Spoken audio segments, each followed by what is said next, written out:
Bagong munisipyo ng San Juan, Batangas na nagkakahalaga ng mahigit 600 million pesos binuksan na sa publiko. Silipin yan sa report ni Hazel Alviar.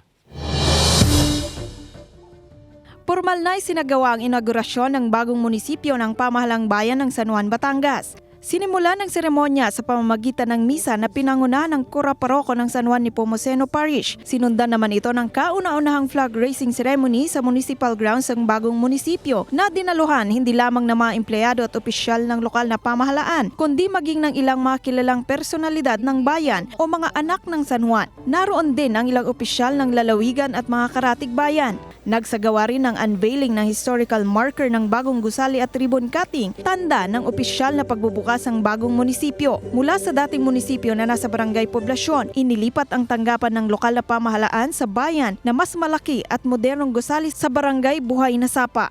Medyo maliit na yung dati, ay nalaki ang pamilya para mas makapagsilbi tayo na mas maigi sa mga tao dito sa atin, mga mamamayan ng San Juan. Minabuti nating palaki na rin ang ating tahanan para ang mga tao mas convenient. Bukod sa empleyado, convenient din ang empleyado, pati mga kliyente natin. Taong 2018 nang simulan ang konstruksyon ng gusali. Ayon sa lokal na pamahalaan, umabot sa mahigit 600 milyong piso ang pondo para sa pagpapatayo ng bagong munisipyo na nasa loob ng 8 ektaryang lupaing binili ng LGU. Dadating siguro sa maging city rin itong ating ito sa future. Malapit na siguro. Ang 73 taong gulang na dating kawani ng gobyerno at residenteng Sitio-Dora, proud na sa kanilang barangay na piling itayo ang bagong munisipyo.